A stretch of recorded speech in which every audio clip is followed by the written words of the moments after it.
So, this is the reason why I can't seem to find an ATB at my stores, huh? Hey everyone, welcome to the channel. Let me tell you a little bit about myself. I'm super new to the world of Pokemon card collecting. I've been a fan of the franchise for many years, but diving into the TCG world is something I just started exploring. And let me tell you, it's been a mixture of excitement and frustration. Today, I want to talk about what's been on my mind as a newbie collector, the struggle of finding products at a fair price, especially with the release of the Prismatic Evolution, the latest set of the Pokémon TCG. It's honestly something that's making me question whether I even want to stay in the hobby anymore.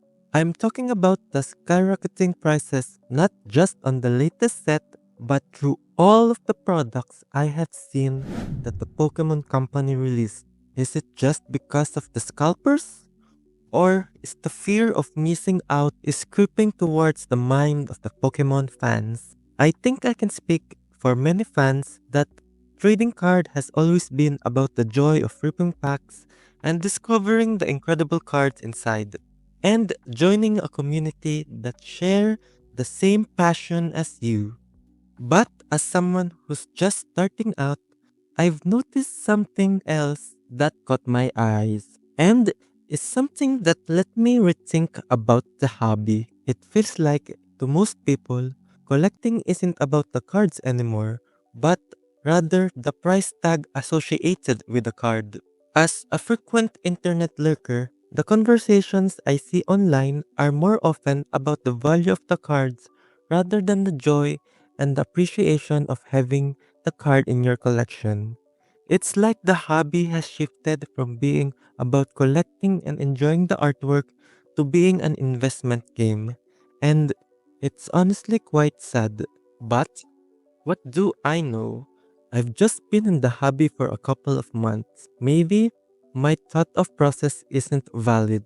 Maybe I'm just too poor to enjoy the hobby. I mean, look, when the Elite Trainer box of Prismatic Evolution was released, and I was so hyped about it, the stores that sell them have no stocks left at the snap of their fingers. I just learned that some stores have very limited supplies, like Toy Kingdom. One of the premier stores in the Philippines just have 10 or so supplies each branch.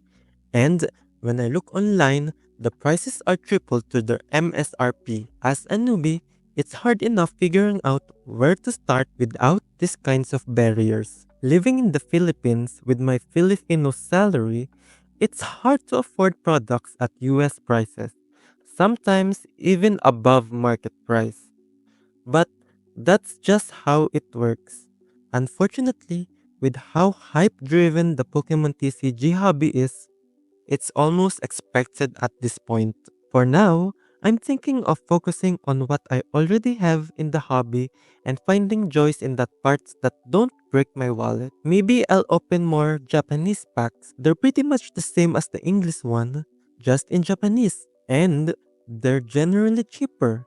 I might also focus on buying cards that I actually like rather than chasing the high demand stuff. But I won't lie, all of this has made me rethink how deep I want to dive in the Pokemon TCG.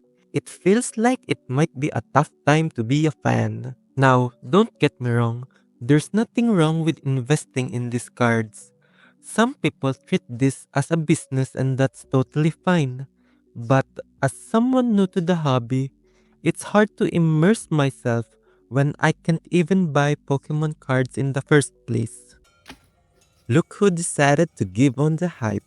Yep, this delusional YouTuber decided to buy a single pack. It's probably the only pack I'll open until the prices come back down, if it ever does change. Though I must say, the prices are now lower but still not MSRP. From triple the price I see online, it dwindles down to about double the price. But I just can't justify buying an ETB with that prices, given my financial situation. The pack's cover includes the Leafeon and Glaceon, but it's rather important to know that this pack is a God pack. unless I open it. And we're going to rip it right now. But before that, I summon my pulls from my Terrestrial Festival box. I actually opened 2 boxes of those. And these are my 2 hits from those boxes. I brought them here for good luck. We have a Sandy Shocks and a Glaceon. These are the guaranteed hits from the box. The Sandy Shocks is a cool card and all, but I'm more excited that I pulled the Glaceon, as any of the evolution are my personal chase cards from that set. It's not the Umbreon that everybody seems to have the fuss about, but it's a card that I personally pulled, and for me, that's priceless. Especially that I'm just starting out. I'm gonna need all the luck I can get for this single pack. So, I decided to kiss it for good luck. Cringe, right? Honestly, I've probably kissed more packs in the past few weeks than I have kissed any ladies in my entire life, which is kinda depressing. And since I'll only open a single pack for this video, but you know what? With all the talks about scalpers, sellers, and investors, I came into this hobby for one reason: to be happy, to enjoy myself. And yeah, I know this is just one single pack, but when I opened it, I was beaming with joy. Well, it's not a god pack, sorry if I lied to you guys. Of course, I was hoping to pull a big hit. We all do. But there's something about the adrenaline of opening packs. That rush, that excitement, it's a feeling I just can't describe. And that feeling is the reason why I'm here in this hobby. The first card is Execute. Then we have a Larry skill. I don't know what skills Larry have. Dance Bars. Then we have the Goldin. I like the artwork of this card with the fireworks and the lily pad on the pond. The next card is Executor. It's kinda cool that I got both Execute and Executor at the same pack. And then we have Lacey. I haven't really played the DLC for Scarlet and Violet, so I don't have an opinion on her. Screamtail. And we got a Duskull Pokeball. It's not a Master Ball, but I wasn't expecting any hit. And we still got a Noivern EX. As expected, I didn't really get the top chase cards for this set, but I still got amazing artwork and quality cards.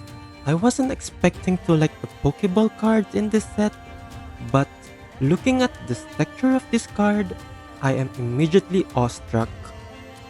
Come and get you. Is this little fella gonna kidnap me? While I was cleaning up the cards, I noticed that this basic energy card is shinier than what I usually get. Is this a holo card? Or am I just being delusional? Thank you for watching, guys. See you again next video.